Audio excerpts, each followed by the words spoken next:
मद्गृहे देवी सर्वकल्याण Hathaway बलि पूजामिमां सर्वां गृहाण परमेश्वरी ओम आगच्छ मद्गृहे देवी सर्वां पूजां गृहाण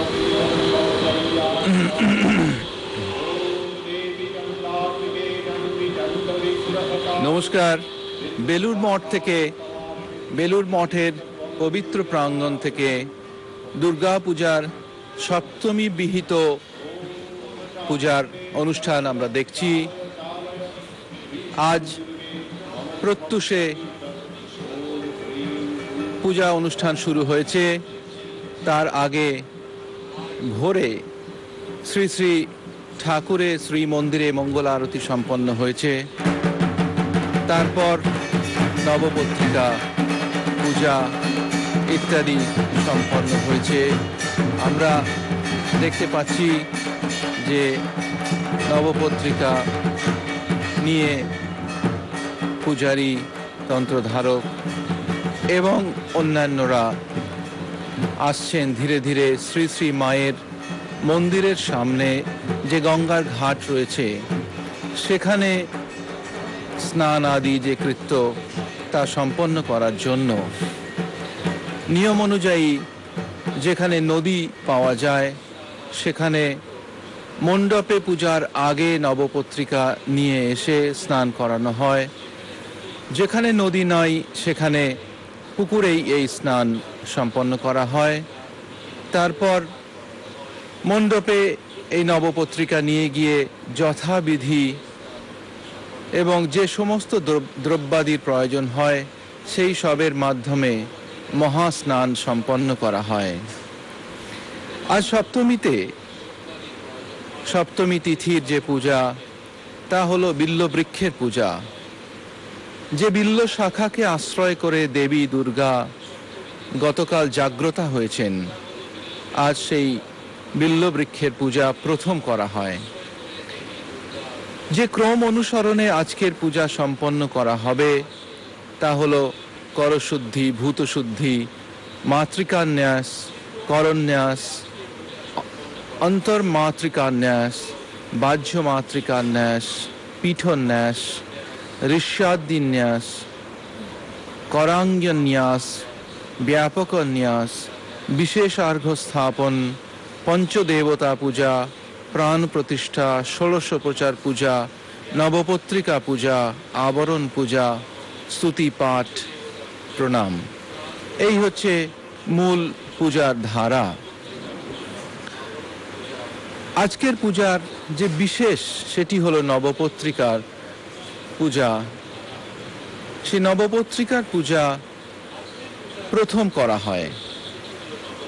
যেমন আমরা দেখেছি নদীর ঘাটে নিয়ে গিয়ে নবপত্রিকাকে স্নান করিয়ে আনা হয়, তারপরে আবার মণ্ডপে মহাস্নান সম্পন্ন করা হয়। দেবী দুর্গা এক কথায় আছেন সর্বভূতেষু, অর্থাৎ সমস্ত বস্তুতেই।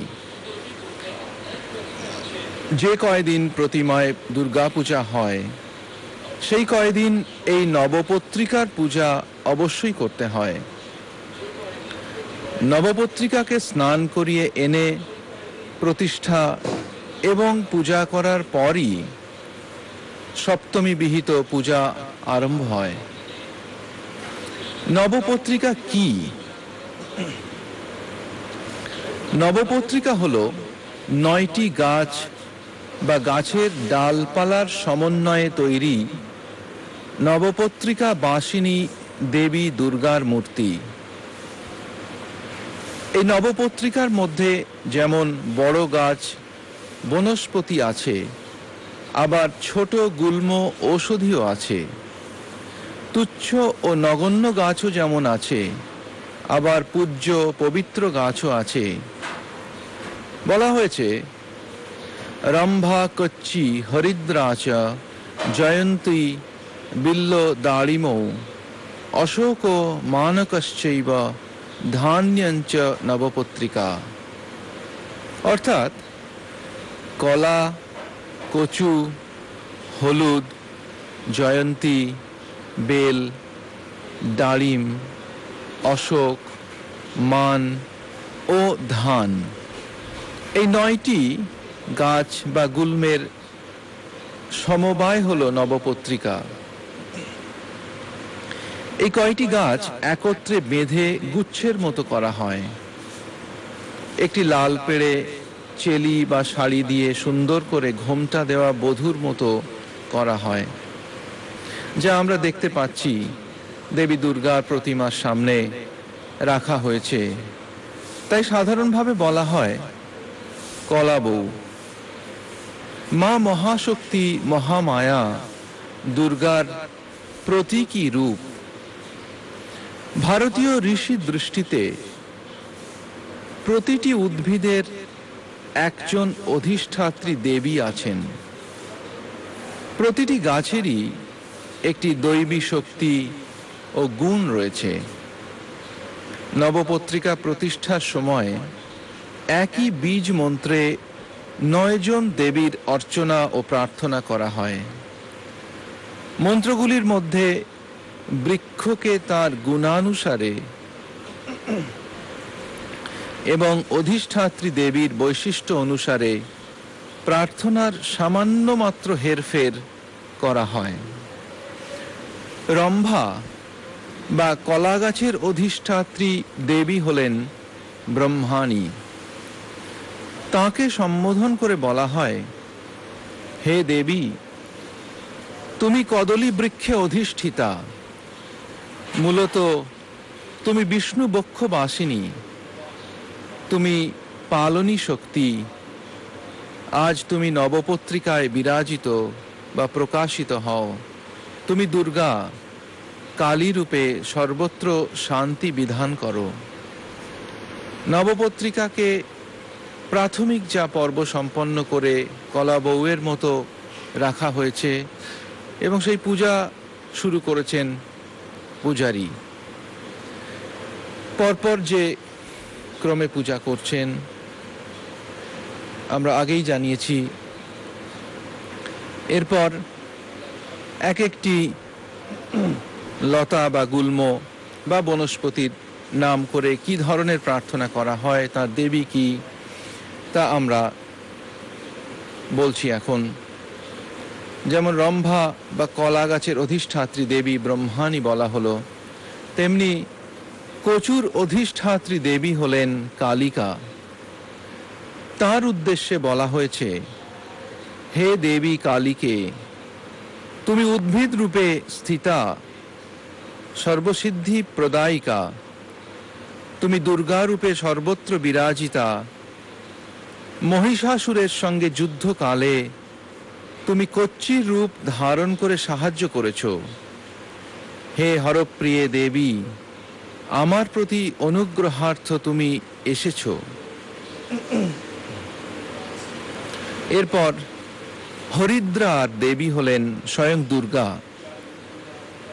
হরিদ্রা সর্বমাঙ্গলিক কাজেই ব্যবহৃত হয়। এর দ্রব্যগুণ অপরিসীম। তার কাছে প্রার্থনা হলো, হে হরিদ্রে, তুমি শঙ্কর প্রিয়া, তুমি রুদ্র রূপে, শ্রী রূপে আমার সর্বশান্তি বিধান করো, আমার পূজা গ্রহণ করো ও সর্ববিঘ্ন নাশ করো।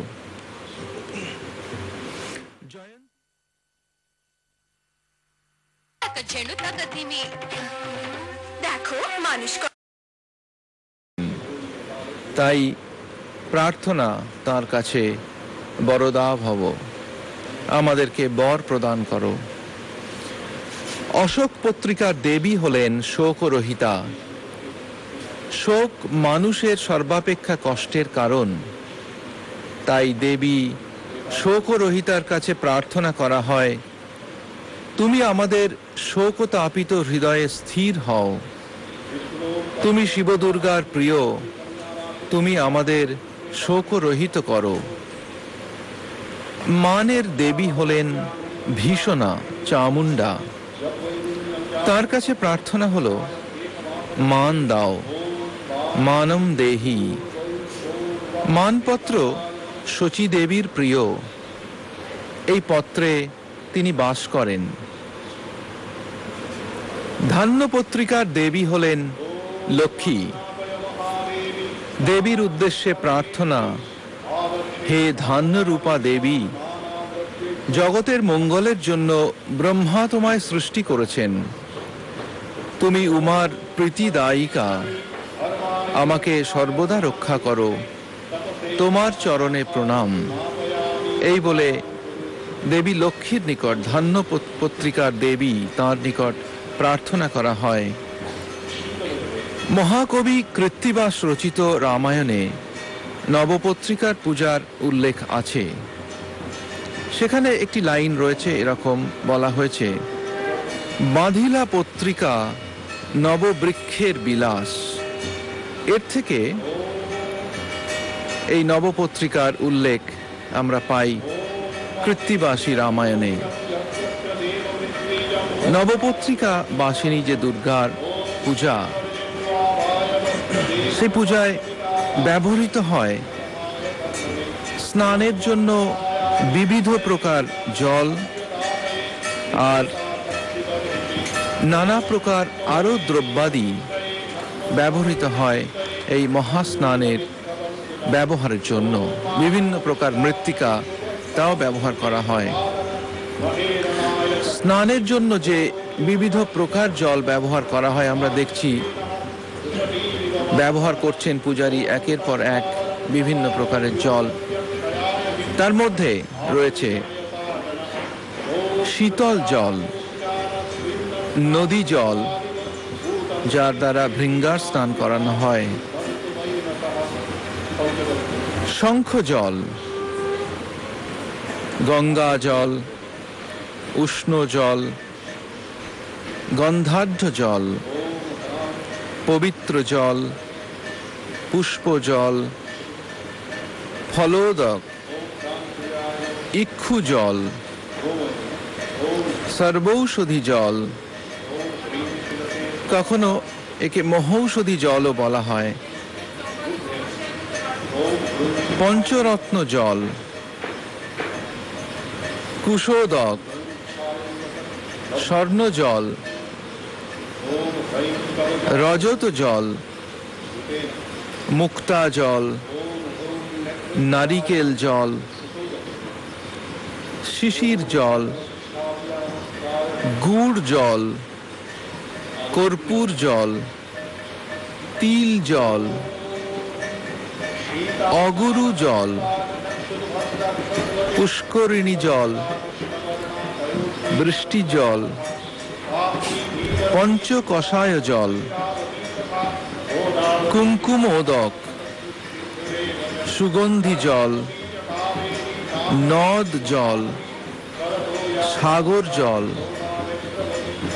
পদ্মরেণু মিশ্রিত জল, নির্ঝর জল, সর্বতীর্থ জল, চন্দনযুক্ত জল ও শুদ্ধ জল, এই সমস্ত প্রকার জল দিয়ে একে একে দেবীর মহাস্নান সম্পন্ন করা হয়।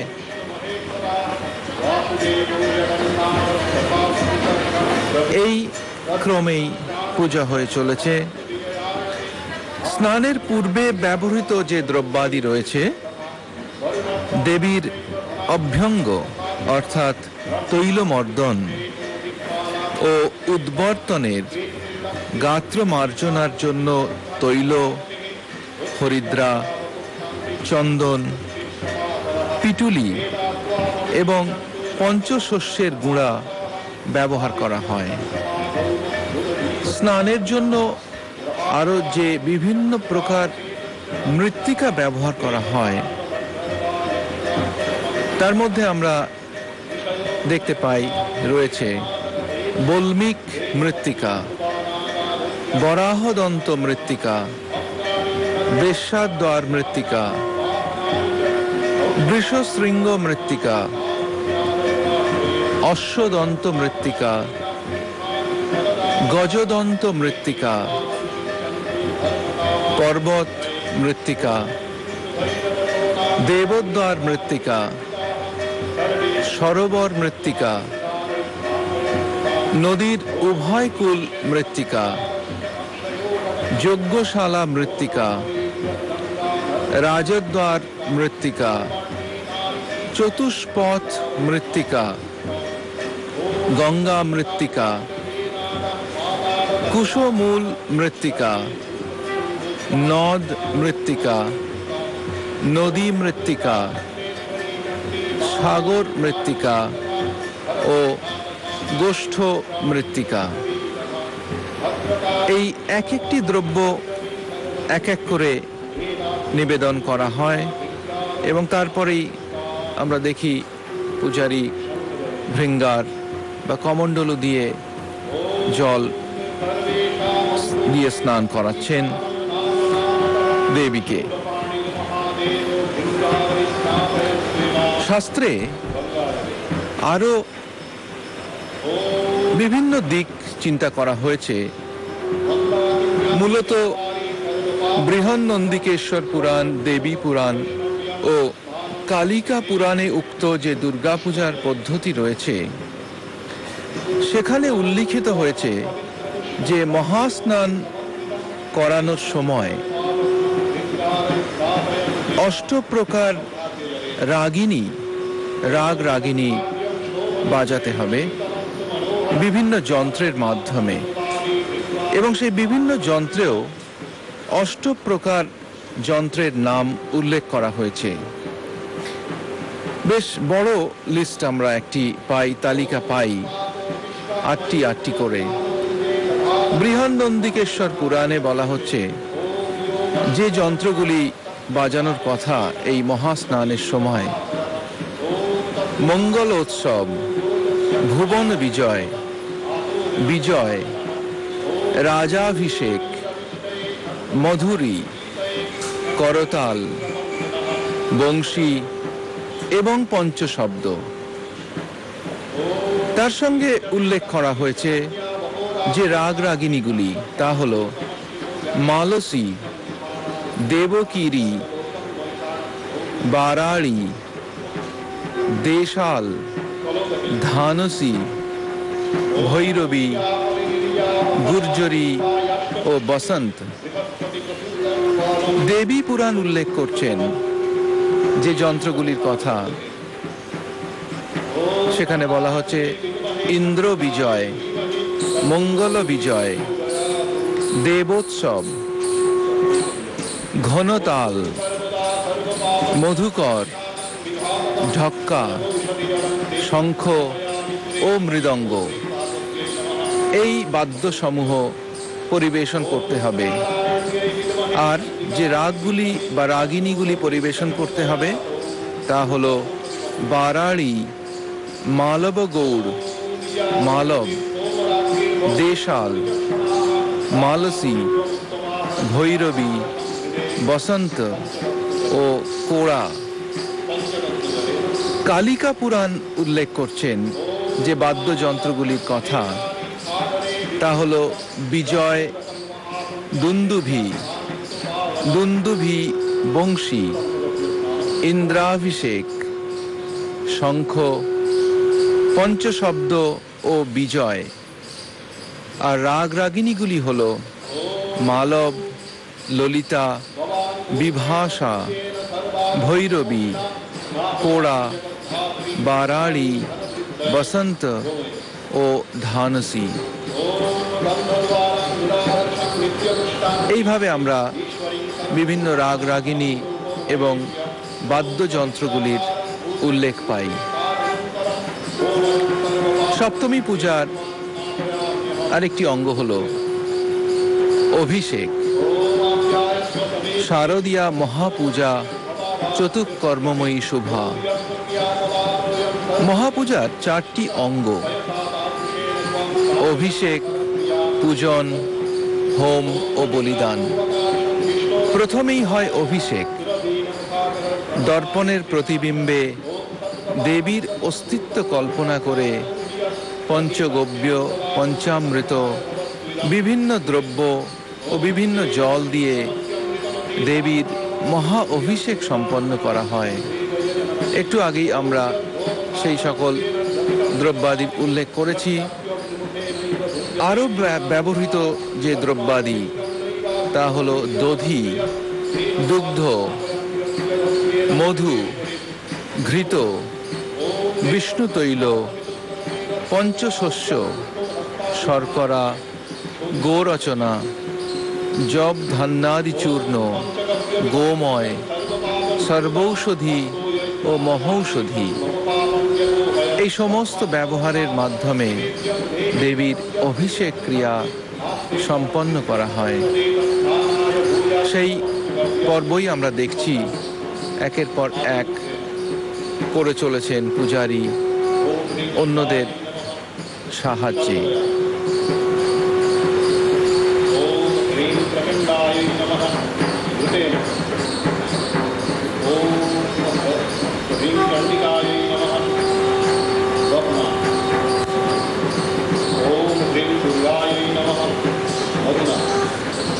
দেবী দুর্গার